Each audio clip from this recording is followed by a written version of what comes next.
Kalau boleh tahu, apa itu Bu Hari Raya Purnama Tilem? Purnama Tilem itu salah satu hari rayanya umat Hindu.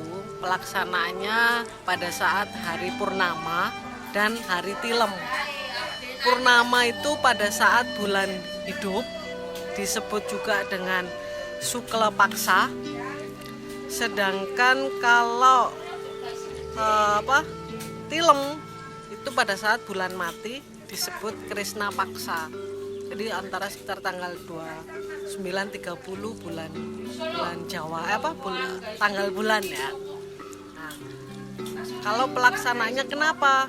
Itu dilakukan untuk memuja Sanghyang Chandra pada saat purnama dan Sanghyang Surya sebagai manifestasi dari ide Sanghyang pada saat tilem.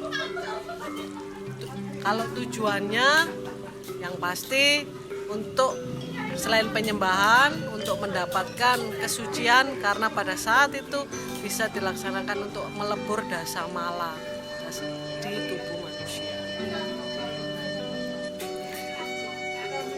Mengapa sih Bu Hari Raya ini dinamakan Hari Raya Purnama Tilem? Karena pelaksanaannya bertepatan dengan saat bulan purnama dan saat bulan mati tilem. Makanya penyebutannya purnama dan hari tilem. Jadi bukan purnama tilem, tapi bulan purnama, hari raya purnama, bulan tilem, hari raya tilem.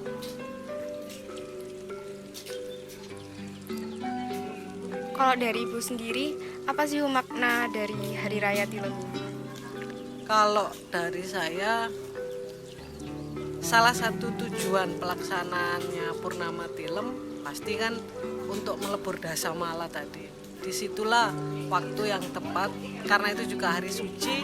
Disitulah saat yang tepat bagi kita untuk mensucikan diri. Artinya bukan menjadi suci secara utuh, tapi menjadi salah satu cara untuk membersihkan diri, pensucian itu maknanya. Ada nggak sih Bu asal usul dari Hari Raya Purnama Tilem ini? Kalau asal usulnya merujuk ke ini sih, cerita pada saat pemutaran Gunung Mandaragiri. Jadi pada saat itu ini legenda ya. Ketika Sanghyang Chandra melakukan yoga, disitulah pelaksanaannya purnama. Dan ketika Sanghyang Surya melaksanakan yoga, itulah pelaksanaannya tilem. Jadi Sanghyang Chandra dan Sanghyang Surya melakukan yoga untuk keselamatan semesta. Kalau untuk sejarahnya di desa ini sendiri bagaimana? Kalau di sini pelaksanaan upacara persembahyangan Purnama Tilem bersamaan dengan masuknya agama Hindu ke Desa Laban. Jadi di sini kan awalnya kita semua itu umat kejawen. Pada saat diharuskan pemerintah untuk memilih salah satu agama, dipilihlah Hindu. Mulai dari situlah pelaksanaan Purnama Tilem dilaksanakan. Jadi sekitar tahun 1966 lah. Meskipun dengan tata cara yang agak berbeda dari yang di Bali, karena waktu itu memang masih proses belajar. Elemen penting dari Hari Raya Purnama Tilem ini apa Bu? Kalau dari elemennya yang pasti, kalau upacara ada manusianya, pelaksananya, ada upakaranya, ada tempatnya. Jadi kalau manusia elemen penting pasti, karena manusia adalah pelaksananya. Kalau upakara itu juga penting, karena itulah salah sarana bagaimana kita melaksanakan persembahyangan. Kalau tempat juga penting, karena di tempat itulah kita melaksanakan upacara. Jadi semua elemen itu penting, karena dalam Hindu namanya ada tatwa, susila, etika acara, itu semuanya penting. Jadi semua elemennya penting. Kasih. Untuk tata caranya sendiri seperti apa, Bu? Kalau pelaksanaannya yang pasti biasa dimulai pukul 5 di sini, dilaksanakan sesuai jadwal persembahyangan biasa, harian seperti biasa. Jadi pukul 5 sore Pak Mangku akan memulai menyiapkan upakaranya. Setelah upakara selesai, Pak Mangku akan ngayapin banten, melakukan puja astawa, pada bahwa upakara ini akan dipersembahkan ke Desa Hyang Widi. Setelah itu pemangku akan membersihkan umat dengan tata cara pengelukatan. Setelah melukat, baru persembahyangan bersama, dilanjutkan metirte, bija, sudah selesai, upacara sudah selesai. Untuk tujuan dari tiap-tiap rangkaian acaranya ini ada apa aja? Kalau tujuannya pada saat melakukan persiapan tadi, yang pasti pemangku akan tujuannya untuk menyiapkan tempat agar suci, menyiapkan upakara untuk disucikan, menyiapkan diri dalam arti juga manusianya pelaksana, pemangku sebagai penghala, pemimpin, sekaligus menyiapkan umat yang akan melakukan persembahyangan. Kalau untuk itu dilakukan dalam serangkaian acara ritualnya sampai mengelukat itu membersihkan. Setelah itu persembahyangan, itu acara intinya, kita melakukan puja bakti ke Desa Hyang Widiwasa. Setelah itu dilakukan membija dan metirta, itu semacam pemberian anugerah, wujud pemberian anugerah, melunas anugerah juga ke Desa Hyang Widiwasa. Setelah itu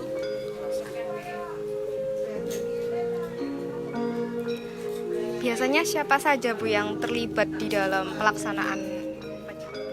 kalau semua yang terlibat, yang pasti seluruh umat, baik umat mulai dari anak-anak, orang tua, maupun dan yang pasti pemangkunya sebagai pemimpin.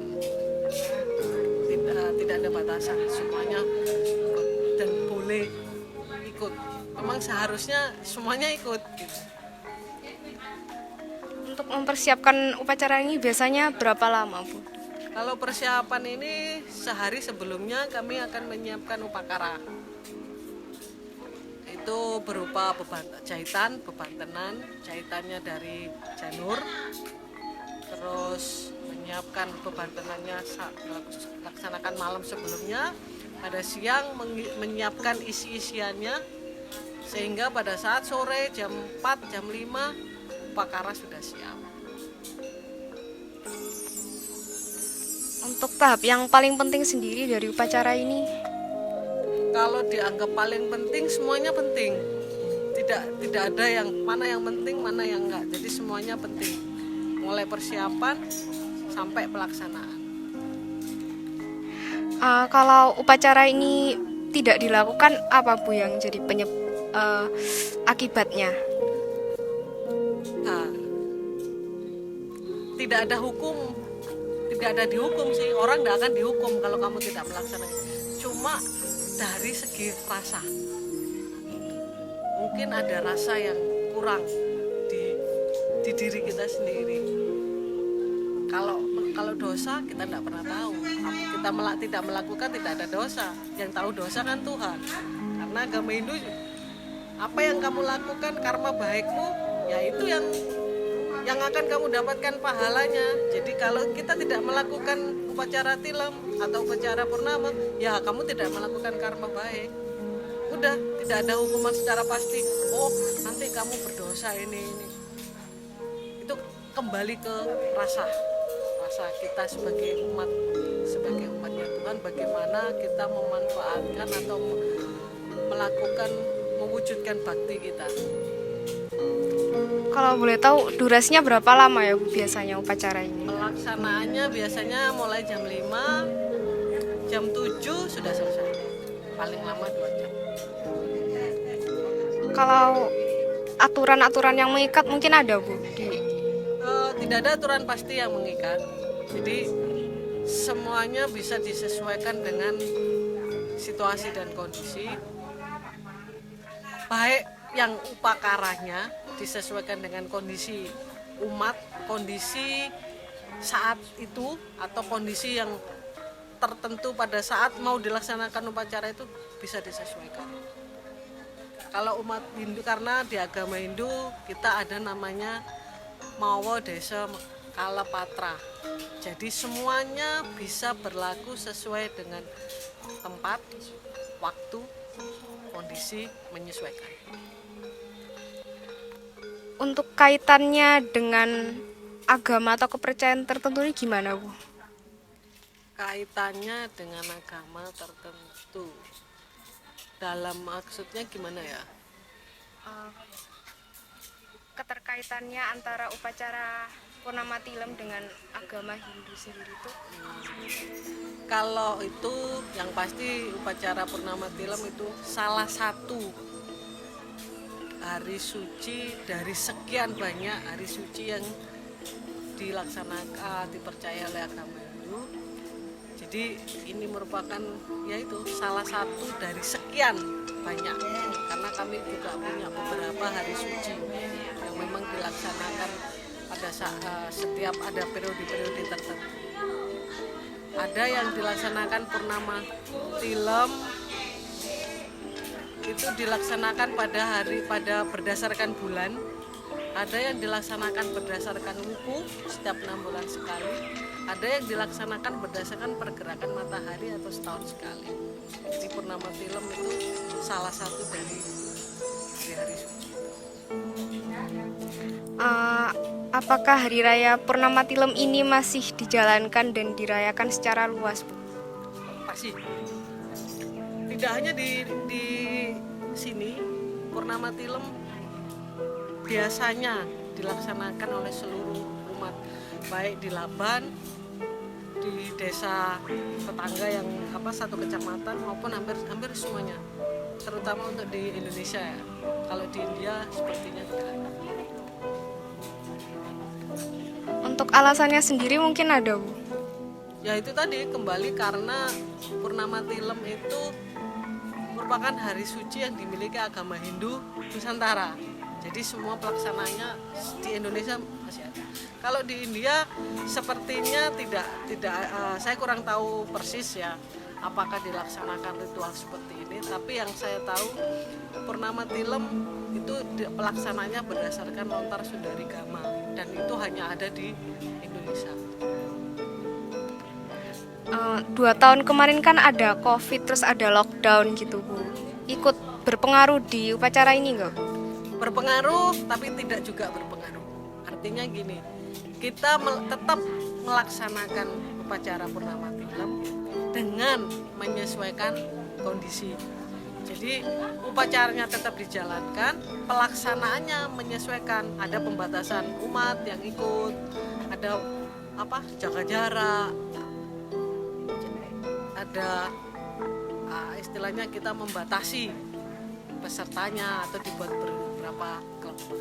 Tapi untuk pelaksananya tetap dilaksanakan.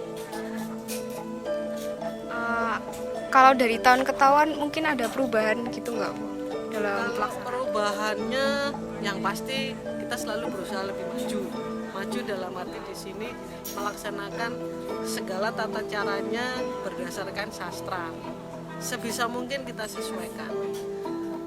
Perbedaannya biasanya kita ada pelaksanaan ada tambahan narasumber atau semacam dharma wacana, yaitu pada saat pemberian pengetahuan agama dilaksanakan pada setelah persembahyaan. Perkembangan itu yang kita jalankan. Kalau yang lainnya masih ritualnya masih sama, juga ada penyesuaian di upakara. Cuman itu aja sih. Kalau lainnya secara prinsipil tidak ada. Kalau yang terakhir, boleh nggak Bu masyarakat sekitar yang bukan beragama Hindu menyaksikan upacara kurang ajar? Kalau sekedar menyaksikan silakan. Tapi kalau ikut rasanya tidak mungkin karena pelaksananya kita dilakukan di dalam di mandala utama. Jadi kalau pelaksanaan upacara yang dilakukan di mandala utama, masyarakat sekitar biasanya tidak akan nonton. Tapi kalau memang mau nonton silakan. Itu perbedaannya hanya di situ. Baik, terima kasih ya Bu untuk waktunya.